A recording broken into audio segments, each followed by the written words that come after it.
Today's guest was the busiest personal trainer in his gym. He had the degree, the certifications, the clients, but still sought more. And I felt like I just hit the ceiling too early, if that makes sense. Which forced him to make a difficult decision: stay comfortable or take a risk. He made the leap, helping ambitious young men improve their lives by pivoting to a high-ticket online fitness model, which focuses on the idea of hybrid training. I've seen more growth in 2 weeks than I have in the 4 months I did it on my own. In this video, we'll dive into the brutal reality of building an online coaching business from scratch. Miguel shares his struggles with content creation, the exact social media funnel he uses to convert views into clients, and the entire blueprint for his high-ticket coaching business. We break down his sales philosophy, his offer, and the program that helps clients achieve life-changing results by combining the best of calisthenics and bodybuilding into his hybrid training model. This is the story of how he went from the best personal trainer at his local gym to pivoting to an online coaching business.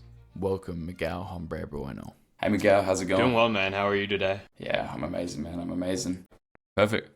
Well, let's just start off. For the people who don't know you, could you tell us a little bit more about your background and your credentials and what kind of Ignite Fitness is all about? For sure, man. My name's Miguel. I'm an online fitness coach. I've been personal training for about 2 years now. I started at an in-person commercial gym. My background before then, actually, I'll even go further. I went to school at the University of British Columbia. I have a 4-year degree in kinesiology. And then I decided to practice my schooling in a public gym first. I was debating working in a kin field, but then it just felt like I'd be getting a lot of rehab patients and I'd be a bit on my own. So I was like, you know what, let's just work in a public gym space first. I'll continue my education by taking some online courses, which I did from NASM. I got my personal training certification, nutrition certification, and stretching flexibility certification, all while working 2 jobs as well. So yeah, that's a bit about my background, and now I'm just coaching, trying to pivot to online best I can. Yeah.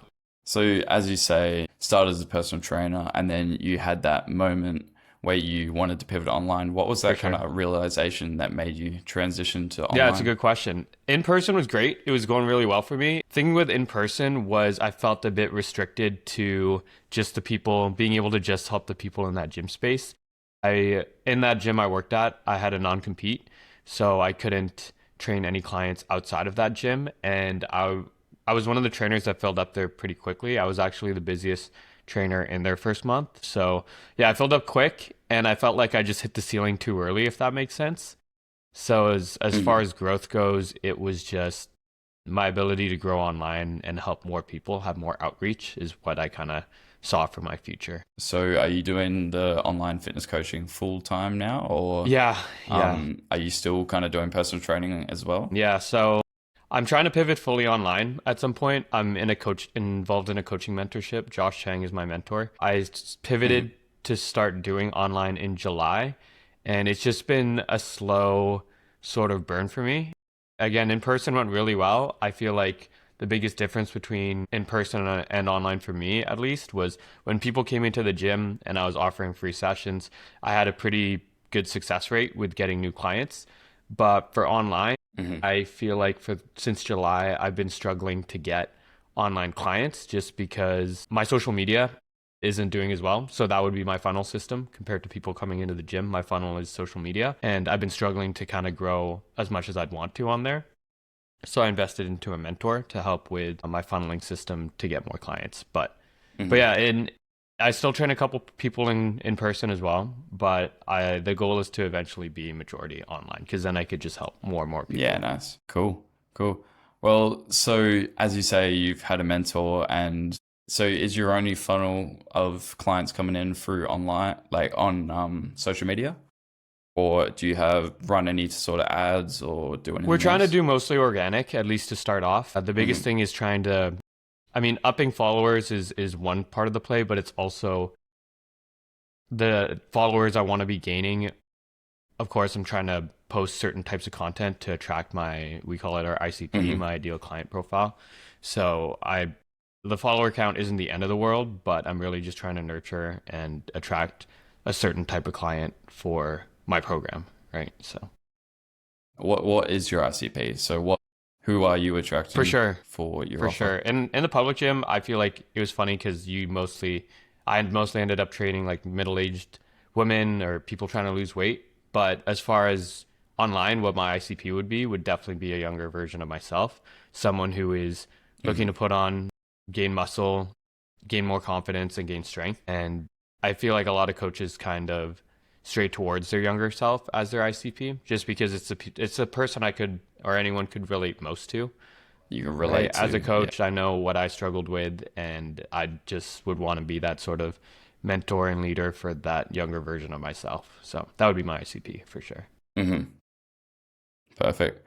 And you specialize in hybrid training, like I've seen on your content, combining calisthenics and like bodybuilding and all this into one. So for the average person, like what exactly is hybrid training? For sure. When I started training a while ago, I started mostly just bodybuilding style. And as a smaller guy, I just didn't really see the most results. I'd say nutrition played a big part of it starting off. But I also struggled with body dysmorphia. So I just like did not like how skinny I looked. I didn't have confidence. I didn't like my appearance. But I think once I started shifting from just strictly bodybuilding style to a bit performance based as well with powerlifting, I started to notice more progress because not only was I starting to get stronger, but I started to feel better. I started to look better. Like I started to put on muscle. So I felt like with a hybrid approach of at the time bodybuilding and powerlifting, it just skyrocketed my results and my confidence, and that was the bigger thing. And now pivoting from mostly calisthenics and bodybuilding, it's just the same level of bodybuilding. I feel like it's fun. You feel like you're putting on muscle, you leave the gym with a pump, but calisthenics is the equivalent of like you're unlocking a new skill, you're hitting a new PR, you feel like you can see progress in a different way than just your looks. Yeah. So that meant a lot when I was so focused on appearance, you know?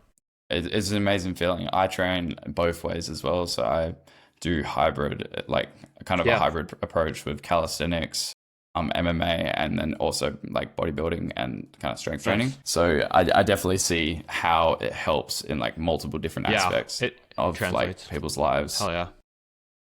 Exactly.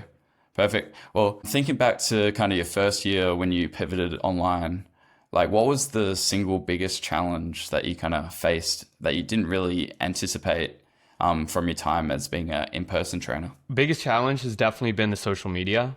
I think as far as training goes for me, I'm always confident in my systems. I'm confident as my confident as my ability as a coach, and I'm confident in getting client results. To me, that was always the best part of the job, is seeing people succeed, right? But the struggle is definitely social media. Honestly, I don't want to be a coach and a content creator, but it's part of the job. You know, like with any work, there's going to be work involved, and content creation can seem like a easy job to some people where you're just filming yourself, posting online, but there's a lot of work that goes behind the scenes, whether it comes to filming, editing, and scripting. So there's a lot of stuff there. I'd say that's been the hardest thing. After doing I have around 200 posts now, and everyone has their own time. For me, it's not a matter of when I'll pop off, or if I'll pop off. I know I will. It's just a matter of when. But social media has been the biggest thing. I just want to grow my follower count so I have more people to help, and that's been the toughest thing for sure. 100%. On your social media, kind of like how are you pivoting from getting viewers and then pivoting them into clients? Yeah, if that makes sense. That's a good question. It's a lot of nurture content. So my mentor says that a lot of it is just clients, those prospects, having to trust you and build rapport over time. He says that the average is they have to consume about 7 hours of your content in order to be like a buyer, which is a crazy stat, but it makes a lot of sense too, because especially when you don't know someone online, there's so many scams and things as well. So it's hard to trust someone right off the bat. So the conversion is posting a lot more on YouTube as well. So obviously on TikTok and Instagram, it's a lot of shorter form content, but the idea is to post some short form, grab some eyes, and then get them onto my YouTube where I can talk about my story and build more rapport there. So definitely. Well, let's dive more into your kind of offer. Like, how have you structured your coaching service? Is it high ticket one-on-one? Like, do you do nutrition? Like, could you talk a little bit about that? So I charge high ticket. It's 3 months, 6 months, or a year. And you get, let me pull up my deliverable sheet. It's on my side. And yeah, I cover all the bases. Mindset mastery is the most important thing to me. So the first early weeks is just breaking limiting beliefs. I feel like the one thing that really holds people back is what they believe that they can achieve in 3 months to a year. And next thing, everything else is covered: nutrition, training plan. I also have my clients be part of a community group chat called Discord. And essentially everyone's just in there to post wins, hold each other accountable. I at first didn't like it because I'm a part of other ones as well in the mentorship and in my own coach that I have as well. And I'm pretty introverted. So being part of these group chats at first, I was not a fan of. I'm like, I'd rather just be on my own. But it's not until you're in it and you're participating and seeing these people with the similar mindsets that you see the benefits and the perks of surrounding yourself in that environment as well. What else do I have? Habit tracking is a big one. I feel that the biggest thing that goes with people as we get older is that our habits change a lot. Doing basic things such as drinking water, getting your step count in, getting good sleep, those are super important for anyone's progress in the gym. And then just the biggest thing is having access to me. There's so much mixed information online, and with the credentials I have, I feel like it's good to have me as a reliable source and outlet to get all the tools you need to succeed in achieving someone's goal. Definitely. So then from that, you create a training program, and do you kind of do like an accountability thing, like keeping people accountable? Yeah, for sure. I create a program and everything based off their needs. I have a blueprint that essentially I have clients in the first week to 2 weeks. It's literally just like, I want them meeting their maintenance calories just to get an idea of how their body adjusts to the training. Usually on week 3 is when we make a big adjustment, because everyone has a different starting point, right? And I obviously, I do onboarding and I get to know these people, but it's really in the first 2 weeks where we're testing to see how your body adjusts to the programming. And then on week 3 is when we really start to take off, implement like a full strategy, see how this first phase, I like to call them in phases, see how the first phase works. And then we just adjust weekly and see how things, well, hopefully not weekly. We follow it for a bit, but yeah, we check in weekly. I do online check-in calls every week with all of my clients, and we just adjust accordingly depending on how things are going. Perfect. So what do you think your biggest bottleneck in your business is, like, other than content? So is it just content at the moment, or is there other things that are kind of holding you back? Content's definitely big.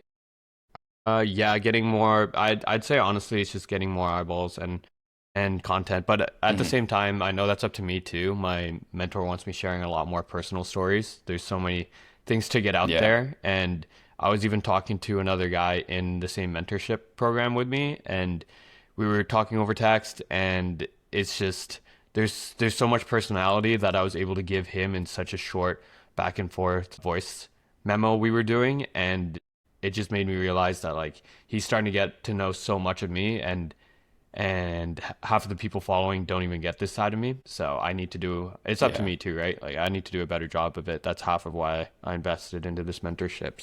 Yeah, as you said, like people say, people buy into people. Yeah. So they're buying into you, your story, and like you helping them get to where you used to be to where you are now. Exactly, man. Exactly. Perfect. So what's your kind of goal? Like, where are you at the moment, and what's your goal to get the online coaching business? For sure. I wouldn't say there's a set number of clients or anything. When I was in person, I had 25 to 30 at the most, which was quite a bit. And online right now, I'd have less than 10. So I have way more time than I used to, and a lot of it's getting filled with content creation right now. But I'd love to get to the point where I'm able to just scale. I'd love to get to the point where I have a lot of clients. I have a lot of text messages coming in. I picture myself with tens of thousands of followers at some point. And I'd like to get to the point where I have to hire a setter to manage my DMs. That's how I know I'm going to start being busy enough that I can't be on my phone, because right now I'm spending so much phone time, and I'm not a fan of the screen time. But yeah, if I get to the point where I can justify hiring a setter to manage my DMs, and then as I get busier with the DMs, I'm going to have to hire a sales closer. And then as I get busier with the sales closer, I'll have to hire an accountability coach to check in on my clients as much as I am. So I picture myself not being a one-man band with the amount of clients I do want to take on, but As of right now, because I'm small and I only have a handful of clients, I can do everything on my own. But as far as growth and where I see myself in, say, by the end of this mentorship in 6 months to a year, I don't picture a world where it doesn't work. I quit both jobs. All my attention's going here. I've got great guidance by 2 people. So I'm very confident it will work. I've seen the growth slowly. It's just a matter of making the leaps. And that's where I'd want to be with a whole team. It shouldn't be a one-man job with the vision I see for myself. Yeah, definitely. Yeah. Yeah. Well, just being consistent will 100% get For you sure, there. man. I think you're on the right track, 100%. Hope so. Have you ever thought about kind of implementing AI to do any setting or anything else within your business? I've thought about it as far as having automations go, because I know with Trainer Eyes and a couple other apps, it could help with the messaging system and all there, but I haven't really looked too far into it. I'm kind of just going with what my mentor says at the moment, but yeah. Yeah, so you're doing everything kind of manually at the moment. Yeah, exactly. You haven't automated anything at all? Not via text and outbounding and stuff, no. Yeah, okay. Perfect. So what do you think the most time-consuming part is, kind of doing it all yourself? Definitely the consistent thing is making and creating and figuring out ideas for content. I know that the second thing would definitely be the outbounding being reaching out to people as well. I know if you were to ask me this again in a week, that would probably be the answer, just because one of my weekly to-do lists is to be reaching out to 15 to 20 people a day. So that's a lot of DMs and texts. For cold DMs? Yeah, pretty much. Whether it's replying to stories or replying to new followers or something, 15 to 20, essentially, cold DMs is what I'm expected to do. So yeah, that would definitely add up quick, right? That's hundreds of people by the end of the week, and then or at the end of 2 weeks, and 100%. It adds up quick. So as an introvert too, it's definitely like a lot. It's hard. It is very hard to reach out to people that you just don't know. For sure. I struggle with it as well. It's like, it's a lot different coming into it. 100%. Perfect. So in your content, you kind of emphasize the importance of like having a strong why, and like, what is your core philosophy or kind of mission that drives your coaching? Yeah, it's a good question. Why is the biggest reason why people either will or won't achieve their goals. It's the reason why they're either gonna succeed and try to get it at a quicker rate than someone else. The importance of it, of like, say someone who's sick, their reason to be training is a lot more important than someone who just wants to do it to maybe look good. Their intent will be a lot more present than that other person. The reason why I do what I do is because I was in a position where I was just unconfident in the skin I was in. I was not feeling strong. I wasn't feeling confident. I wasn't feeling happy with myself and the person that I was. So the reason why I am on social media posting and training as a fitness coach is just to inspire even one person just to take the same leap that I did, to just start working out, start making a difference for yourself, because it really is up to that person at the end of the day to start and make that transformation for themselves. So just trying to inspire one, man. That's it.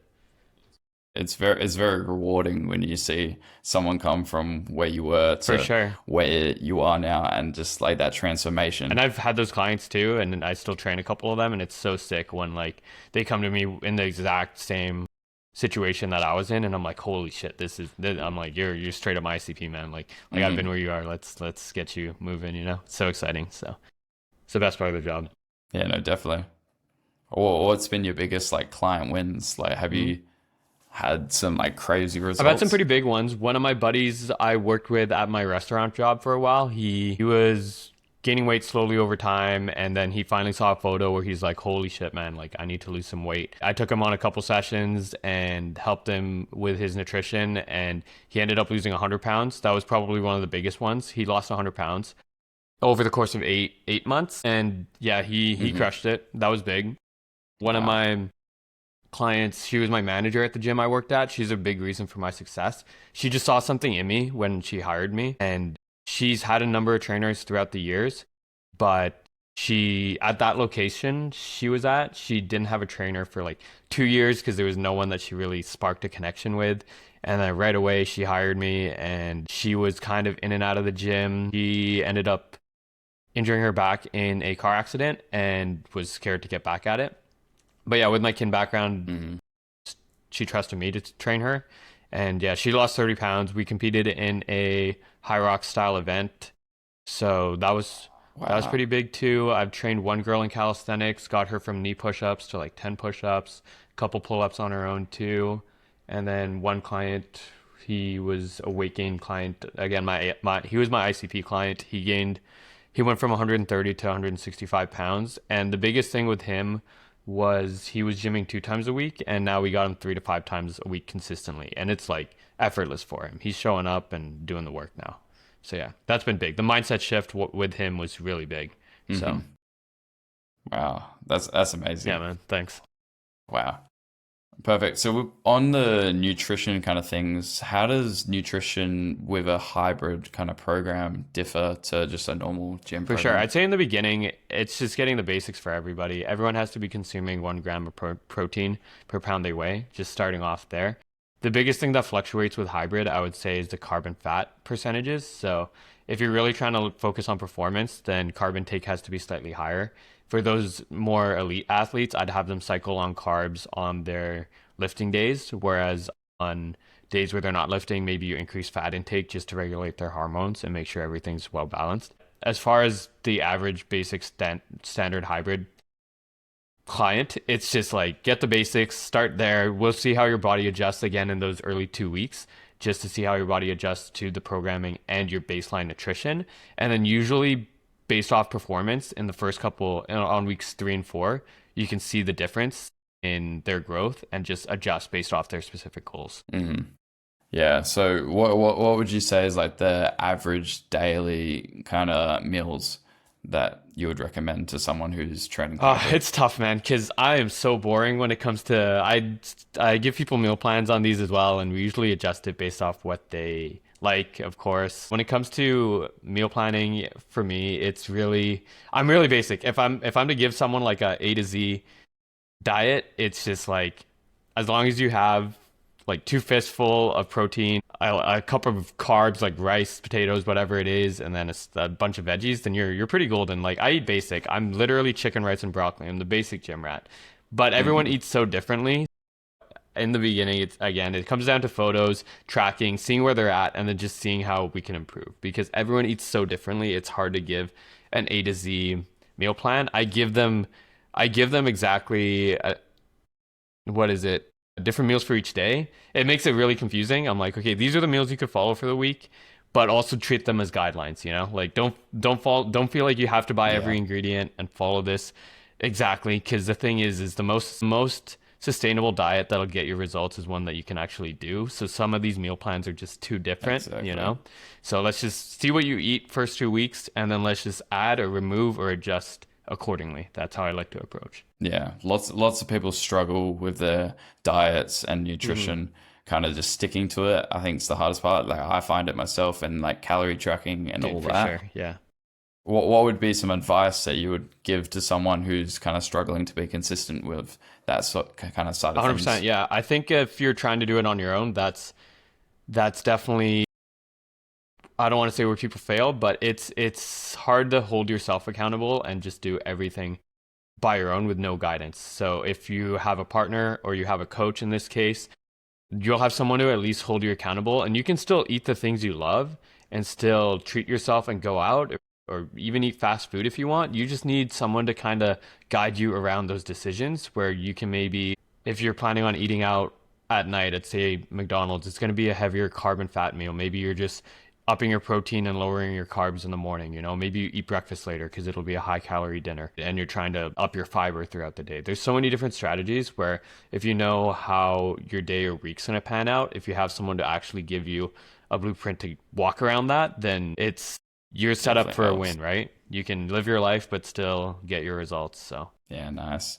Perfect. Well, pivoting back to the content side of things, like what kind of content are you putting out, and what are like the kind of like the purposes of each different type of content that you're posting? great question. We have 4 pillars that we're trying to really focus on for myself. One is informative, trying to just show that I know my stuff, whether that's with nutrition, calisthenics training, or just science-based training altogether. So informative content. Results-based is the one I feel like I'm posting the most, whether that's my clients' wins, whether that's my results, my transformations, just so that people know that I'm actually able to get them results, of course, if they came to me as well. Next one would be personal brand. So posting about just my personality, showing people who I am just by talking to the camera and getting my opinions out there. And then the last one is the perspective shifting. I think they're important because they're very attention grabbing and it just shows who I am. So an example of perspective shifting would be one of the things I'm very passionate about. I haven't spoken about it in a reel yet, but I've been trying to figure out a good way to get it across is that, I mean, it's going to sound terrible because it's just so it's I know it's wrong, but I believe in it, and that's that a 4 foot basketball. That's what matters. It's I truly believe that if there's a 4 foot person and they worked hard enough and they really went all in and gave it their all, they could make the NBA. Like, to me, it's no doubt. You know what I mean? Yeah, Like, I agree. I know a lot of people are gonna think that's wrong, but to me, it's like if your work ethic will outperform anyone with the gifted talent, you know? And even though people might see that as wrong, to me, it's like that's the mindset I go in with. There's no luck. It's a matter of, are you willing to put in the work and put in the steps? Everyone has different starting points, but that shouldn't be an excuse for you to excel. And yeah, that'd be perspective shifting. So Oh, I totally agree with you. I think the most important thing is putting in volume and just spamming volume as much as you can. Like if someone, say my height, because I'm 5 foot sadly, but if someone that was 5 foot, you know, trying to be in the NBA, but if they're putting in volume, like way more volume than every single other person, they're gonna like make it. Yeah, eventually. I agree. No chance they're not. For sure. Yeah. I think volumes are very, very big important in just life in general. Yeah, 100%. Like if you put more volume into anything, it's going to happen. My coach says too, you can't really control the input sometimes, like who messages you and who reaches out, but you can control what you are outsourcing and what you're outputting. So I agree with you with the volume. Exactly. Yeah. Yeah, definitely. Perfect. So with these content types, can you give an example of each? I know you gave an example of the last one, but could you give an example of the first? The other three, informative would be, say, a lot of people don't even know how much protein they should be eating in a day. They don't even know their macros that they should be aiming for. So there's a lot of websites online. You literally just search up BMR or TDEE calculator and then put in your basic height, weight, sex information, and yeah, it'll calculate that, and then you at least have something to aim for. But another example for informative would just be literally eating 1 gram per pound of protein. People don't even know that. So that'd be a baseline for most. Results really, it'd just be looking at my page. It's easier to see it, I guess. You'd have to see the transformation I've had and the transformation my clients have. I guess, like we mentioned, my buddy losing 100 pounds. I had a client with back injuries, a client with knee injuries, and they're like, I trained the girl with a knee injury yesterday. She was doing a whole bunch of like lateral movements, like the transformation with these people it speaks for itself, right? And then and sharing that. No, go ahead. And sharing that story, like sharing that story of them and the storytelling would definitely help with that kind of content. For sure, man, for sure. And then the last one, personal brand. It's just really sharing myself and my mindset, just showing who I am. Yeah. And showing off your life. Yeah, exactly, and letting people know just who is Miguel, right? So. Exactly. And then for YouTube, is it the exact same like as the short form, or do you kind of pivot? I'd say the style is different. Like he does want me this week, I'm supposed to post something informative and then something like he wants me to literally sit in front of a camera for 20 to 30 minutes when I'm feeling like this type of mood and just free ranting about the biggest struggles I've been in. So I guess I'd be personal branding. But I'd say the delivery style is different. On TikTok and Instagram, people just have short attention spans, so I realize I have to be grabbing and just like quick and to the point. It has to be like he says, like 10 seconds to 45 or a minute. It has to be short, like it has to be quick, and it makes sense. Yeah, I understand that. With YouTube, it's an opportunity to just talk longer and have less cuts, have less edits. Just try to have something grabbing in the beginning and then just show my personality, because the idea is getting the short form people onto my long form, and if they're clicking YouTube, then hopefully they're watching the video through. So perfect. Well, from when you first started creating content to now, Is there anything that's like really helped your content improve and get better results and hopefully get you more clients? Yeah, I think like you were saying too, it's just reps, man. It's just output. Because in the beginning, I made a video yesterday or 2 days ago, and it took me maybe 20 minutes, not that long to edit. I already had all the clips, so it didn't take long to edit. But I know for a fact if I did that exact same video in July, so 4 months ago or whatever, like I know it would have taken me forever. Like it would have taken me probably hours to accumulate the clips and then to put it together. It would have taken me hours easily. So you just got to start and just improve off each one, because you will get better, you'll get quicker, you know. It's been huge. And what else has helped with my content? Being organized. There's a point where I went through my camera roll and went like old life stuff, beginning of calisthenics, middle, where I am now. So being like completely organized helped kind of shift my content, and being able to strategize around looking at either my own posts or successful creators and pick out the outliers that are doing well, whether that means I notice that this style of content on my feed is doing well consistently, so I'm going to post more of that, or seeing that something did really well on someone else's page, so maybe I'll try my version of that. Yeah, perfect. So as you said before, you got your short form and you're trying to get them short form people onto your long form to watch them and then kind of like nurture them exactly. into then, do you have a landing page as your like first link that then they go on to then book a call with you? Yeah, I have a website. Do you want to explain a bit about the process? Yeah, sorry, you're good. The first thing would be definitely booking a call. It's a 45-minute strategy call. We'd be going over essentially where you see yourself in a year from now, what your goals would be, what that would look like, what the costs are for not doing it, like where you're at right now, why is it so important for you to be getting to this goal. And if you don't, because for me, I'm not a big sales guy. Like, I'm not trying to sell you my program, you know, I'm more so trying to guide you to make the right decision. And if I feel like you need the push to get to that point, like it's so important to you, then I might challenge you and see why and try to help you out, because that's my job at the end of the day, is to help guide you to make the right decision. And some people are just stuck and they know that they're stuck and they need that extra push. But some people are also just not willing or not ready to make that step. And it sucks as a coach to watch. And so many people come in and out of the door of the gym who I mean, like, looking at them, talking to them, like they need the help, and they're just not willing to help themselves. And sometimes there's just nothing you can do about that. Yeah, 100%. Yeah. And I definitely. Can you explain like a little more about kind of your nurturing process? Like your qualifying process. Like how do you find the people that are right, and then also like kind of filter out the people that are not willing to make the investment? Yeah, a lot of it is best said over the strategy call. Over DMs, it's hard to tell right away if someone's able to or not. I'd say the biggest thing is it is an investment. So as far as qualifying goes, I've had to invest into coaching and mentorships on my own, but that's because I'm willing to make those steps for growth and for change for myself as well. And as much as I'd love to help everyone for free, that's what I have my YouTube and my Instagram and my TikTok content for, is to be able to motivate people and share some information that I can. But at the end of the day, if you really want to change and transform, you have to be willing to make an investment and make that first step to change for yourself. So as far as qualifications, it's really just being ready to like invest and go all in on yourself. Other than that, it's just goal setting, seeing where you want to be, seeing what the costs are if you're not willing to do so, and seeing the kind of state you're in right now. Yeah, perfect.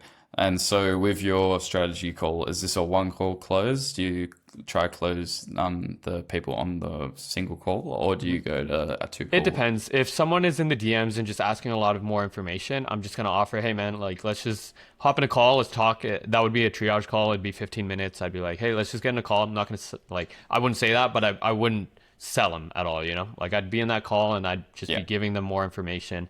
If they're interested into going into a sales call later, then I'd book them the 45-minute strategy meeting. But that strategy call, when I'm in the DMs and people seem interested, I would book them that with the intent of them coming out of it hopefully ready to invest and make that change for themselves, right? Like you're investing into yourself here. So but that would be the plan. And then from there, it's onboarding. It's just booking another call and getting them started. So with your strategy call, when you're kind of going through it, what are the biggest kind of objections that you get from people? Yeah, the biggest thing, even, I mean, it's the same patterns everywhere. It's always going to be fear as the biggest one. Logistics is something you get. Like sometimes people can't afford it, and I get it. You maybe work around that with a payment plan or something. But the biggest fear is that people either don't trust the person selling, which in this case, if you're in a call with me, you obviously trust me to some extent, so it's usually not that. But it's usually the fear of themselves. So they're unsure if they're going to put in the work, if they're willing to fully invest and go all in. It's fear of uncertainty, so fear of the future, what that'll look like for them if they do go all in and it succeeds or it doesn't go as planned. They're afraid of the future, or they're afraid because of the past where they maybe had some sort of history where they did training or they had a personal trainer before and it just didn't go well. But fear is definitely the biggest objection for anybody. Logistics can handle fears. And that's why in those calls, again, I say I challenge people, because I've been in those calls too, where sometimes you know it's what you need to make that next step, and it's just fear holding you back. You're scared of the future, you're scared of the past, and you're not sure if you trust yourself, but you know it's what you need and want to do. So it's not like I'm pushing you to make the wrong decision. It's not like I'm going to force you to pay or do something you don't want to do. It's something that you know you should be doing for your own health and that you want to be doing to grow as an individual and your confidence and be that better version of yourself. And sometimes you just need that person to really help you, you know? Give you that push. I'd be doing a disservice if I let some of these people leave the call without giving them my all, you know, being like, you should look at your situation, look at where you want to be. You need some help. So 100%. Perfect. Can you talk a little bit about like your pricing wise, or? Yeah, I could share my pricing. My 3 months is 1,500 and then my 6 months is 2,500. I'll just leave those two for now, but yeah, that is what you get along with the nutrition plan, training plan. Again, I know I'm going to do a price increase at one point, which is why right now for sales for me, it's like when I get people in there, I'm very confident in my worth, my cost. I know I'm going to be at $2,000, $5,000 for those at some point, or wait, sorry, $2,000 and 3,500 at some point for 3 months and 6 months. But right now I'm just starting off. I'm just trying to get people in. But at the end of the day, more testimonials. For sure. At the end of the day, people see that price, 1,500 or 2,500 out of the gate, and they think it's a lot of money. And the thing is I'm not selling a training plan. If I was to sell you a training plan, I'd sell it to you for $20. For half my friends, I'd just give it to you. Like, I don't really care, you know? But the problem with those training plans or even a nutrition plan is no one really sticks to it. You're not going to follow through. And the difference with, I wouldn't have pivoted online if I didn't trust myself and my systems. And the difference is that you're going to have someone with you making adjustments and holding you accountable day to day to make sure that you get your result. Like if you're paying me 1,500, 2,500, not only are you going to be more motivated to make it worth it, but we're going to use all that time to make sure that like it's a money and time exchange, right? Like you're spending $2,500 for my time. You're going to be getting my time. We're going to get you results, you know? So that's what they're paying for. Yeah. And that higher price attracts better clients that are actually more willing to put in the work and actually get better results. Exactly, man. As a result of having that higher price. Yeah, for sure. Yeah, perfect. So you're only on social media at the moment, but do you ever see yourself going towards any sort of paid ads or anything like that? I might at some point, for sure. I think either when, I honestly wouldn't even know a good point. I think maybe when I maybe either have followers or maybe it gets you followers. But I know I'm pretty much following what my mentor is giving me to a T. I know he's had a lot of success on his own with his mentors he's had in the past and with his clients following these blueprints. So I'm just doing my best. I'm with him for 6 months and I'm just going to follow everything he tells me. I don't picture a world where it doesn't work that way. Yeah, perfect, man. Perfect.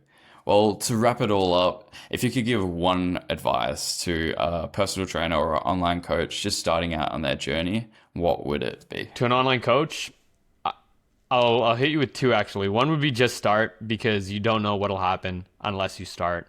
Like really just take the bull by the horns and trial and error some things. That some things will work, some things won't, and just learn from each one. When you're going along the process, don't just shoot aimlessly. Like, try to improve, look at what's working, look at what's not working for yourself and other people, and just improve. And the second thing would be, depending on how badly you want it, like with anything in life, you got to be willing to invest. You got to be willing to spend money to make money if you want it that bad.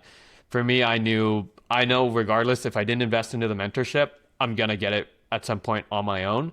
But it could have maybe taken me a year, 2 years, who knows how long. But now with this mentorship program, I've seen more growth in the last 2 weeks. I've only been in it for 2 weeks. I've seen more growth in 2 weeks than I have in the 4 months I did it on my own. So it's about expediting growth. You're missing money on the table if you're not doing it right away. I think one of the best investments is always in yourself, with either more knowledge or exactly what you're doing with, like, fitness, and anything to do with yourself is always one of the best investments. For sure. People go to school all the time, but then once it comes to, like, spending money on their health or like a coach or a mentorship program, they're suddenly like, it's different. It's like, it's not they freeze up. that different, you know?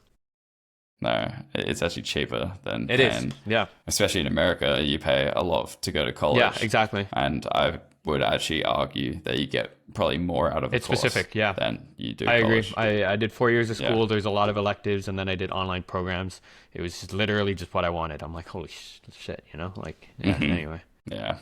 I dropped out of school, so and then I went into a mentorship, and now it's kind of exactly, man. I've learned way more than I would have if I continued down what we call college. It's uni in Australia. So if I kept doing uni, I would just not be where I am. I would be in a completely different industry doing a completely different thing. Sure, man. I feel that too. Yeah. Perfect, man. Perfect. Well, thanks for coming on. It's been an amazing talk. You've gave some really valuable insights. I think a lot of people actually need to hear. Yeah, thanks for inviting me. I didn't know what to expect getting on here. I think this is the first time for both of us. So this is, I didn't know what to expect, dude. Yeah, so yeah, for sure. Yeah, perfect, man. Well, thanks for hopping on. I really appreciate it. Okay, I'll see you, man. Have a good one. You too.